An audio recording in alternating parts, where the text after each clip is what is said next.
आज चतरा की धरती पर ये जन सैलाब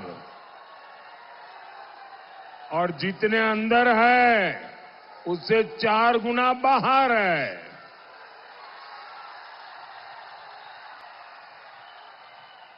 आपका ये उत्साह, आपका ये स्नेह 4 जून को परिणाम क्या आने वाले हैं, जो भी इसमें अभी भी दुविधा में हो वो जरा आकर के यहां देख ले।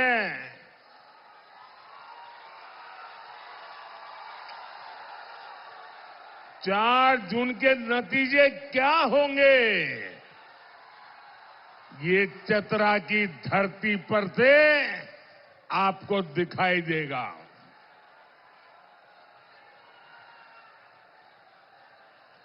साथियों, 3 चरणों के चुनाव के बाद ही कांग्रेस और उसके साथियों ने एक तरह से अपनी हार स्वीकार कर ली है। इंडी गठबंधन के एक बड़े नेता ने कहा है कि सभी ये जो फोटो लेके आए हैं ना, नीचे रखो, पीछे लोग परेशान हो रहे हैं।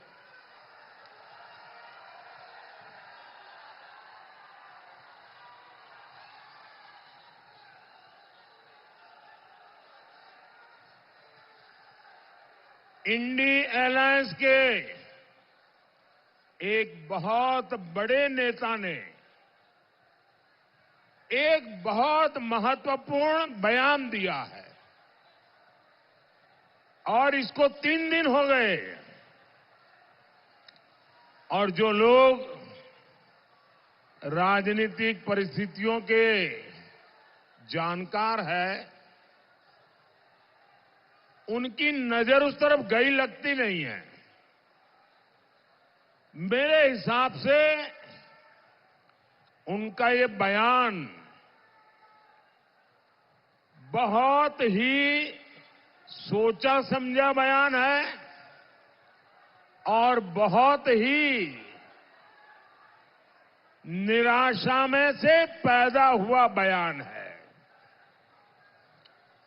एक बड़े नेता ने कहा है कि इंडी अलायंस के साथ जुड़ी हुई जो क्षेत्रीय पार्टियां हैं उन्होंने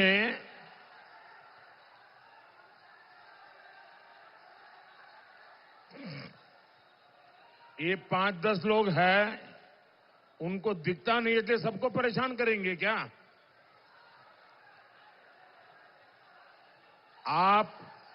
आप मुझे देख नहीं पाते हैं, संख्या बहुत है, मैं आपकी क्षमा मांगता हूं, लेकिन कृपा करके मेरी आवाज सुन लीजिए।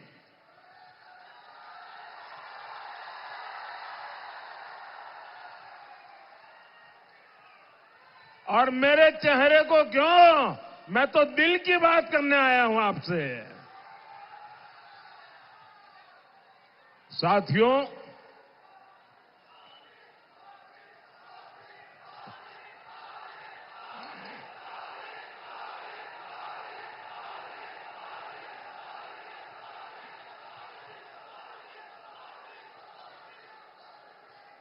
मैं बड़ी महत्वपूर्ण बात बता रहा हूं और मैं पक्का मानता हूं देश भर के लोग अगर टीवी पे मुझे अभी देखते होंगे, सुनते होंगे, तो जरूर उनका भी ध्यान जाएगा। ये महत्वपूर्ण झारखंड के लिए भी है, ये महत्वपूर्ण देश के आने वाले दिनों के घटनाक्रम से जुड़ा हुआ है। कांग्रेस जो इंडी अलायंस चल रहा है, उस इंडी अलायंस के एक बहुत बड़े नेता ने उन्होंने कहा है कि चुनाव के बाद जो छोटे छोटे राजनीतिक दल है उन सब ने कांग्रेस में विलय कर देना चाहिए। और ये बयान कांग्रेस के नेता का नहीं है, एक छोटी पार्टी के नेता का बयान है, लेकिन बड़े नेता का बयान है। उन्होंने कहा कि ये जो छोटे छोटे दल है जेएमएम जैसे, उन सब ने अपना विलय कांग्रेस में कर देना चाहिए। मैं सोच रहा था कि उन्होंने ऐसा सुझाव क्यों दिया। उनके मन में इतनी हताशा, इतनी निराशा घर कर गई है कि 4 जून के बाद अपनी पार्टी का अस्तित्व मिटाकर कुछ दिन गुजारा करने के लिए वो सोच रहे हैं। वो क्षेत्रीय पार्टियों का जो भी इंडी अलायंस की साथी है उनका अस्तित्व खत्म कर देना चाहते हैं। और सोचने के बाद और पिछले 3 चरण के मतदानों के रुझान के बाद मुझे बराबर समझ आया कि उन्होंने ऐसा क्यों कहा है। क्योंकि उनके मन में पक्का हो गया है कि कांग्रेस और उसके साथी सब मिलाकर के भी मान्य विपक्ष को जितनी सीटें चाहिए, ऑपोजिशन को जितनी सीटें चाहिए, जो 10% होती है, यानी करीब करीब 50 के ऊपर थोड़ी, लेकिन उनको लग रहा है इतनी भी नहीं आएगी। और अगर विलय कर देंगे तो फिर हमारे पूरे समूह को हो सकता है मान्य विपक्ष के रूप में मान्यता मिल जाए। आप देखिए, देश की जनता ने ये तिकड़म लड़ाने वालों को कैसा सबक सिखाया है। 3 चरणों में ही ऐसा सबक सिखा दिया है कि वे विलय करके मान्य विपक्ष के लिए जगह ढूंढ रहे हैं। और इसके लिए मैं देशवासियों को एडवांस में बधाई देता हूं। भाइयों बहनों, मैं अभी उड़ीसा से आ रहा हूं। उसके 1 दिन पहले मैं तेलंगाना में था। तेलंगाना में, उड़ीसा में, आंध्र में, इन सब स्थानों पे जाके आया हूं। मैं साथियों बड़ी जिम्मेवारी के साथ कहता हूं कि इस चुनाव के साथ साथ जहां विधानसभा के चुनाव भी चल रहे हैं, जैसे उड़ीसा में है, आंध्र में है, अरुणाचल प्रदेश में है, जहां जहां विधानसभा के चुनाव भी साथ में है, सिर्फ दिल्ली में 400 पार करेंगे इतना ही नहीं, विधानसभा में भी भारी बहुमत से एनडीए की सरकारें बनेगी।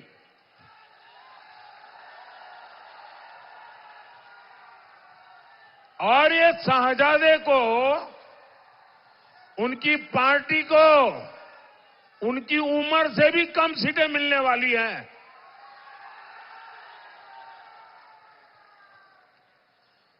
आज देश में जहां जहां जाता हूं, एक ही स्वर में, एक ही विश्वास के साथ देश का कोने कोने से आवाज आ रही है, फिर एक बार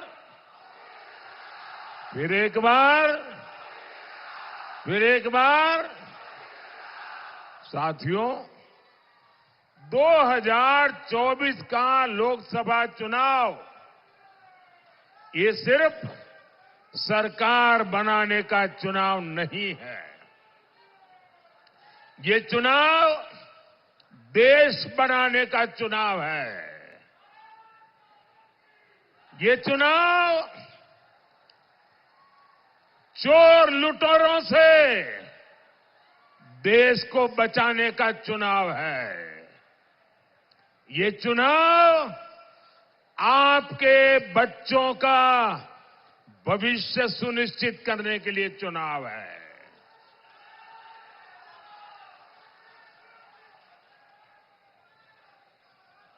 आप तो जानते हैं ना वो कौन लोग हैं जिससे देश को बचाना बहुत जरूरी है। जेएमएम, कांग्रेस और इंडी गठबंधन के जो कारनामे हैं, उनकी जो सोच है, उनकी जो दिशा है, देश को बचाना समय की सबसे बड़ी मांग है। आपने देखा कैसे जेएमएम और कांग्रेस के ठिकानों से नोटों के पहाड़ निकल रहे हैं, नोटों के पहाड़।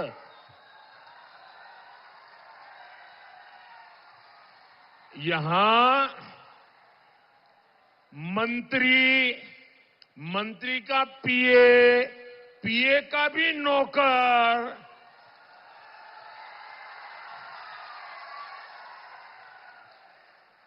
और मैंने तो कभी अपनी आंखों से इतनी नोटें नहीं देखी है। यहां नोटों के पहाड़ उगाने का काम झामुमो, जेएमएम और कांग्रेस ने किया है। और बेशर्मी देखिए, इतनी नोटें निकलने के बाद शर्म से माथा झुक जाए, कोई आंख तक ऊंची न करे, ये ऐसे बेशर्म है, इनको कोई परवाह नहीं है। और तब देश के लिए संकट बहुत गहरा हो जाता है। आप सोचिए, जब कर्मचारियों के घरों से करोड़ों रुपए मिल रहे हैं, तो मालिकों की तिजोरी में कितना काला धन होगा। कांग्रेस के सांसद के पास से तो 300 करोड़ से ज्यादा कैश मिला। अरे नोट गिनने वाली मशीनें गिनते गिनते खराब हो गई, मशीनें हांफने लग गई।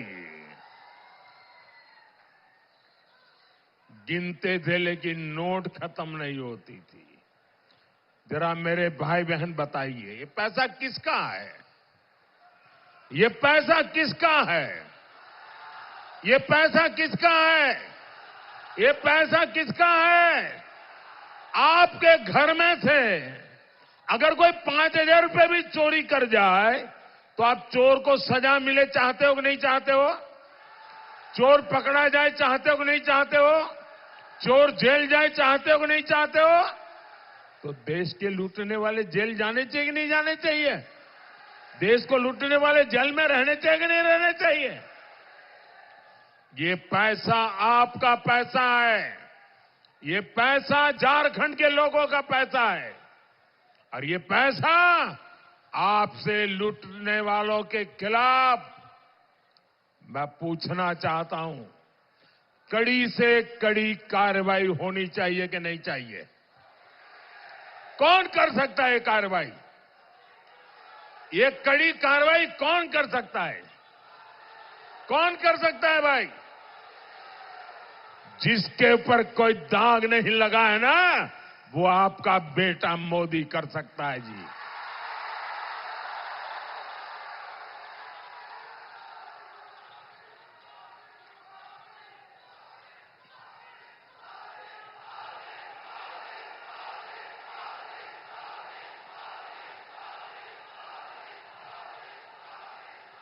साथियों,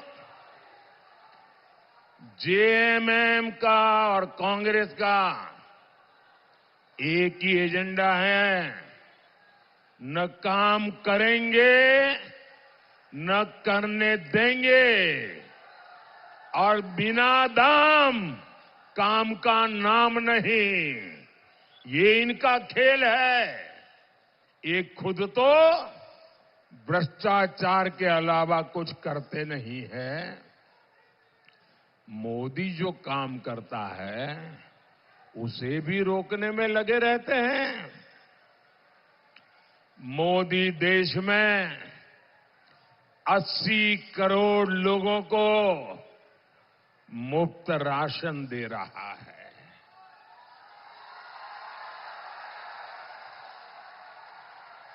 साथियों, मैं गरीब परिवार में पैदा हुआ हूं।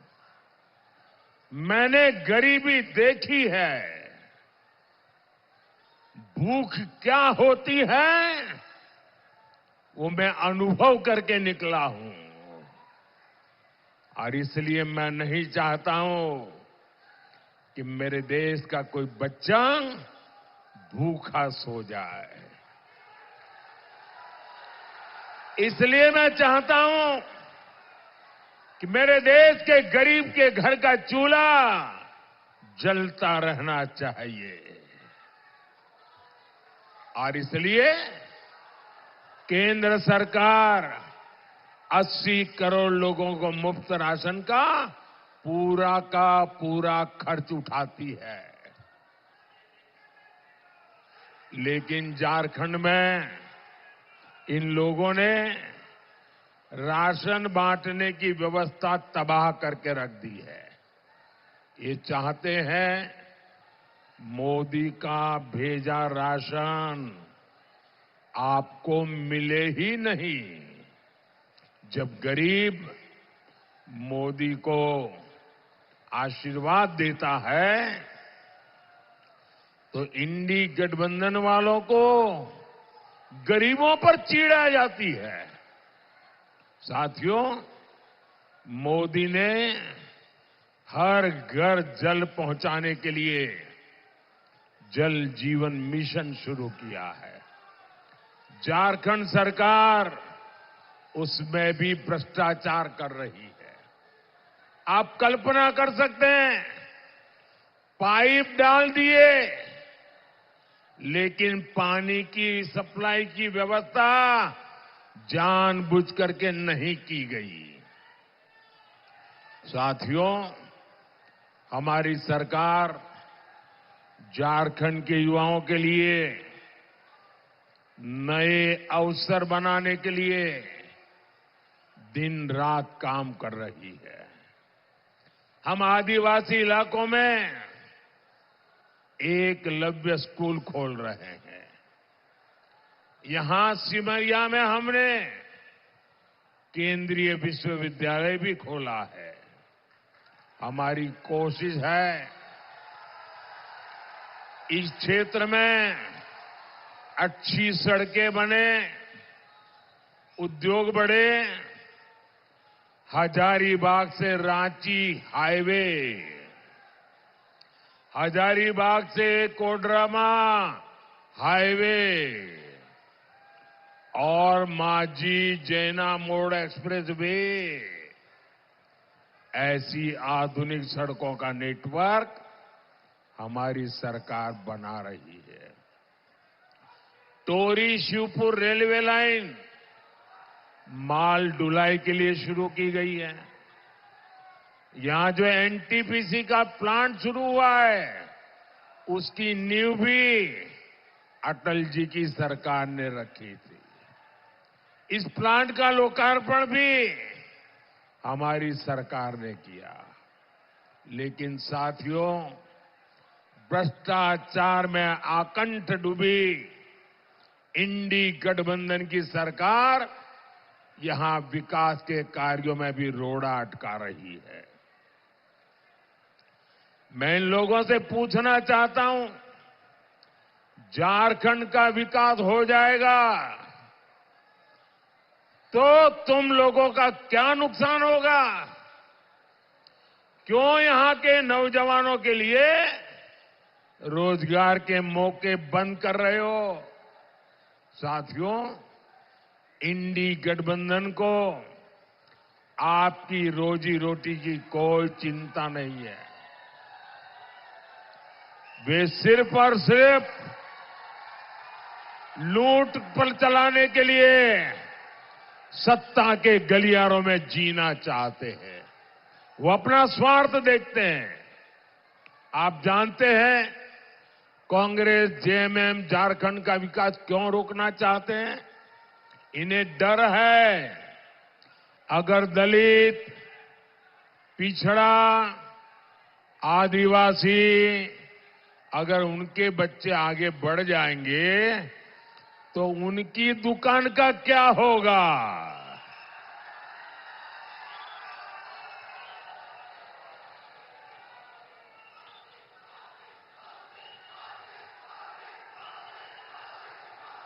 एक तरफ मोदी है जो स्थानीय भाषाओं में डॉक्टरी की, इंजीनियरिंग की पढ़ाई शुरू करवा रहा है। मैं चाहता हूं कि मेरे आदिवासी भाई बहनों के बच्चे भी ज्यादा से ज्यादा डॉक्टर, इंजीनियर बने। लेकिन कांग्रेस, जेएमएम को आपके बच्चों के भविष्य की परवाह नहीं है। आपको याद है ना, चुनाव से पहले जेएमएम ने हर साल 5 लाख नौकरी देने का वादा किया था। क्या नौकरियां दी क्या उन्होंने? जेएमएम कांग्रेस ने झारखंड में एक ही उद्योग लगाया है। एक ही उद्योग लगाया है, अफीम उद्योग। अफीम।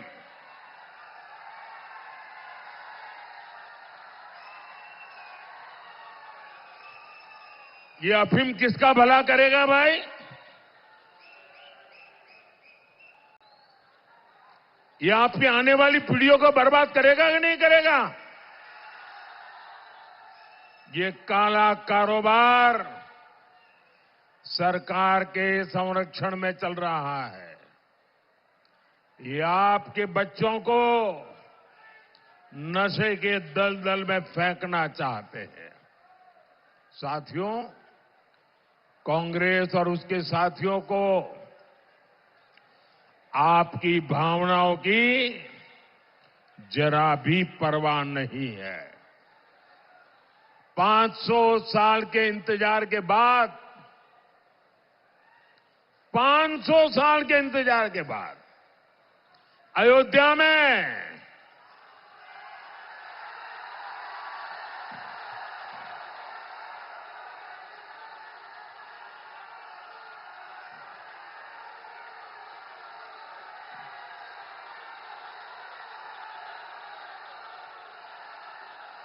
जय श्री राम। अयोध्या में भगवान राम का मंदिर 500 साल के बाद बना, अनेक पीढ़ियों के बलिदान के बाद बना। कौन हिंदुस्तानी होगा जिसको आनंद नहीं होगा? आपको हुआ कि नहीं हुआ? हुआ कि नहीं हुआ? भाइयों बहनों, जब अयोध्या से वनवास के लिए राजकुमार राम ने प्रस्थान किया था ना, जब अयोध्या से निकले थे 14 साल के लिए, ये मेरी बात जरा गौर से सुनिए। जब अयोध्या से निकले थे राम जी, तब तो वो अयोध्या के राजकुमार थे। लेकिन 14 साल वनवास के बाद वापिस आए तो मर्यादा पुरुषोत्तम राम बन गए थे। अब जरा सोचो, ये राजकुमार राम मर्यादा पुरुषोत्तम राम कैसे बने? वे 14 साल आदिवासियों के बीच में रहे थे। ये आदिवासियों ने अयोध्या के राजकुमार को प्रभु राम बना दिया था, मर्यादा पुरुषोत्तम राम बना दिया था। हम प्रभु राम की भक्ति करते हैं क्योंकि ये मेरे आदिवासियों के संघ ने राजकुमार राम को मर्यादा पुरुषोत्तम राम बना दिया था।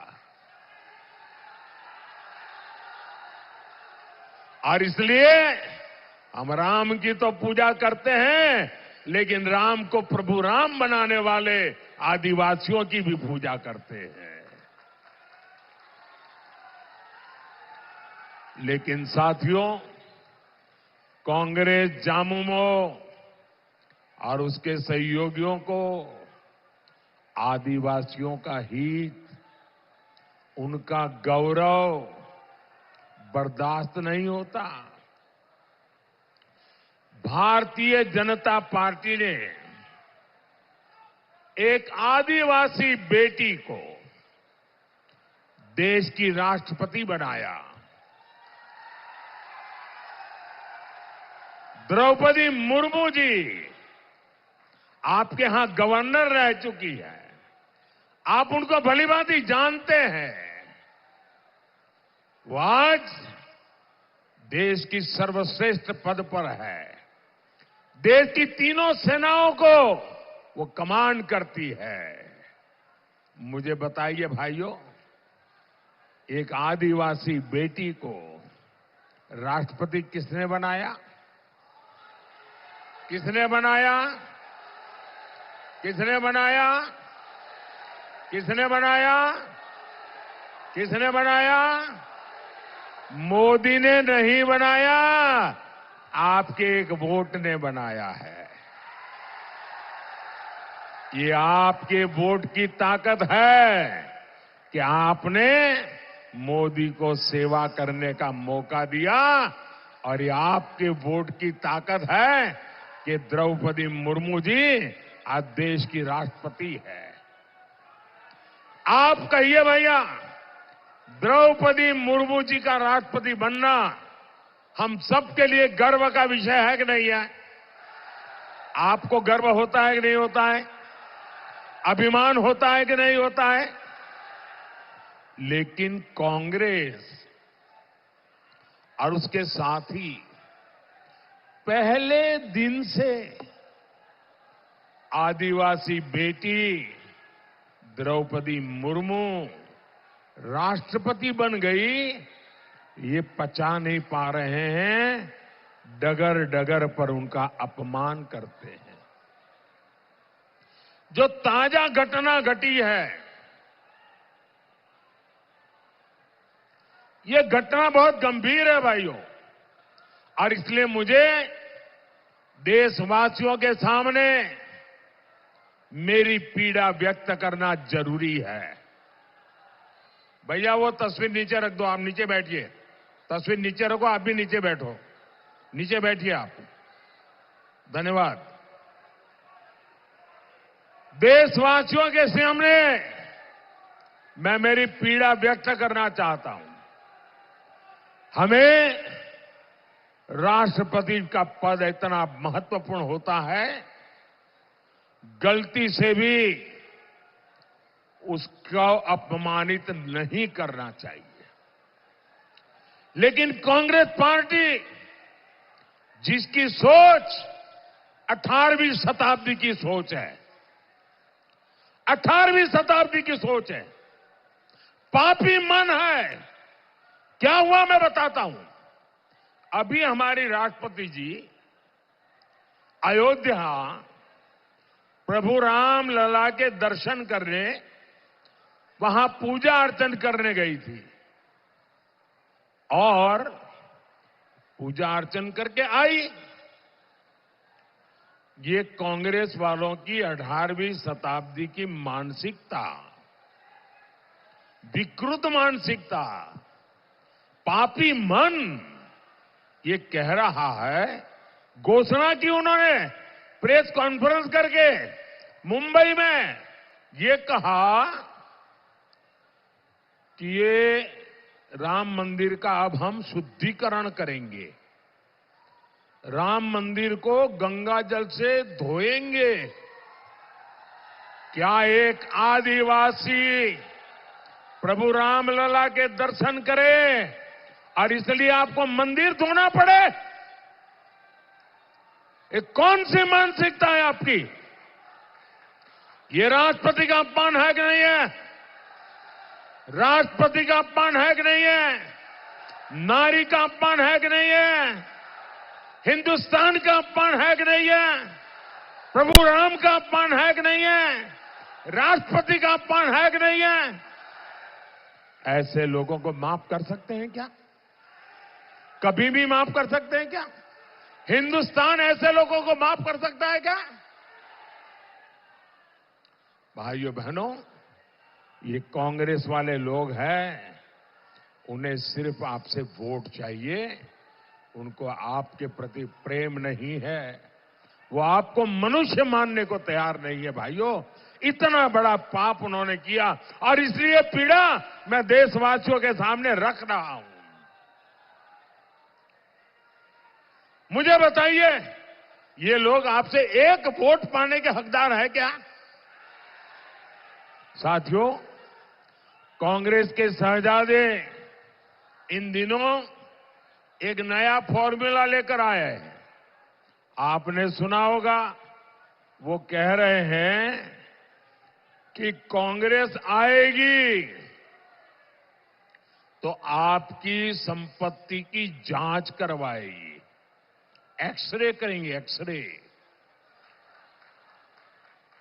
और आपके पास कितनी जमीन है, माताओं बहनों के पास सोना चांदी गहने क्या है, ये सारा एक्सरे मशीन से खोजा जाएगा।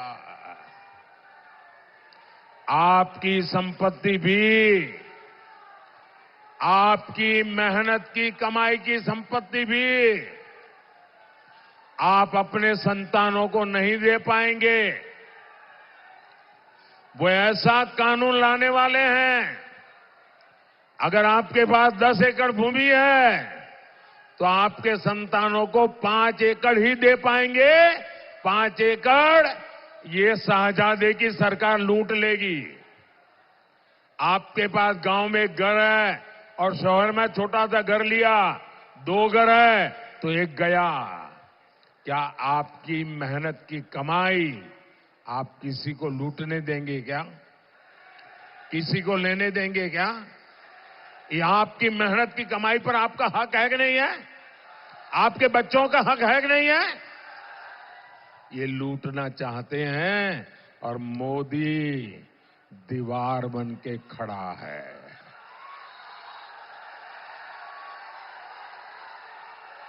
अच्छा, वो लूट करके क्या करने वाले हैं?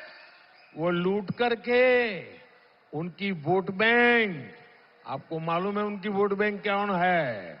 ये सारी संपत्ति उनको बांट देंगे। भाइयों बहनों, ये संपत्ति पर पहला अधिकार किसका? तो डॉक्टर मनमोहन सिंह जी ने कहा था कि इस देश की संपत्ति पर पहला अधिकार मुसलमानों का है। मतलब ये सारी संपत्ति मुसलमानों को देने का वो निर्णय कर करके चल रहे हैं। भाइयों,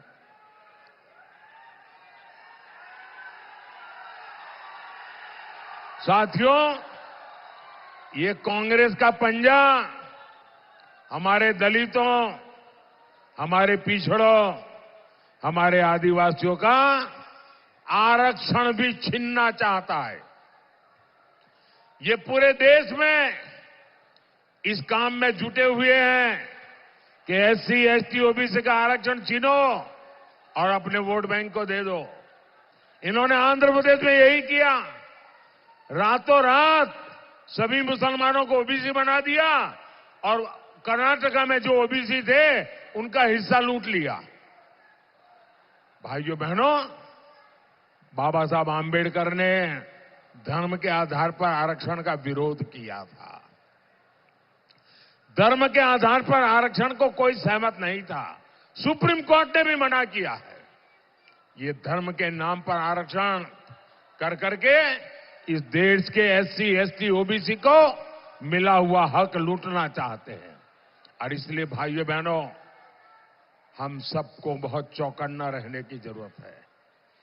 हमें एक बात याद रखनी है, जो झारखंड के बहुत बड़े गुनहगार हैं, जिन्हें चारा घोटाले में अदालत ने सजा दी है, जो बिहार और झारखंड में जंगल राज के प्रतीक रहे हैं, उन्होंने कहा है कि पूरा का पूरा आरक्षण मुसलमानों को ही दे देना चाहिए। यानी जेजेएम, कांग्रेस और आरजेडी की चली तो एससी, एसटी, ओबीसी के पास कहीं कोई आरक्षण नहीं रह जाएगा। आपका पूरा आरक्षण छीन कर ये लोग मुस्लिमों को देना चाहते हैं। आप मुझे बताइए, क्या आपको ये स्वीकार्य है? आपको ये मंजूर है? कांग्रेस जामुमों को अपने आरक्षण पर डाका डालने देंगे क्या आप? साथियों, तुष्टीकरण की राजनीति का सबसे बड़ा नुकसान दलित, पिछड़ और आदिवासी को होता है। जब केंद्र में कांग्रेस की सरकार थी तो उसने खेल कई राज्यों में खेला। कांग्रेस ने घुसपैठियों को समर्थन दिया। नतीजा ये कि दलित और आदिवासियों की जमीन पर घुसपैठियों ने कब्जा कर लिया। अब वही आग ये लोग झारखंड में लगाना चाहते हैं। जेएमएम सरकार में यहां घुसपैठियों की संख्या तेजी से बढ़ रही है। हमारे आदिवासी समाज की बच्चियां घुसपैठियों का शिकार हो रही है। बच्चियों को जिंदा जलाने की घटना सामने आ रही है। ये जो घुसपैठियां आए हैं, ये क्या वहां से अपनी जमीन लेकर आए हैं क्या? ये किसकी जमीन पर कब्जा कर रहे हैं? दलित, आदिवासी की जमीन पर कब्जा कर रहे हैं। ये लोग झारखंड और भारत की पहचान बदलना चाहते हैं। इसलिए आपको इनसे सावधान रहना है। साथियों, 20 मई को आपका हर वोट झारखंड के लिए सुरक्षा का ढाल बनेगा।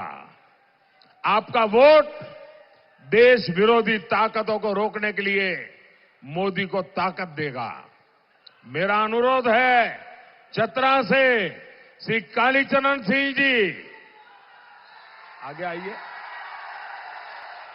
और हजारीबाग से मनीष जायसवाल जी को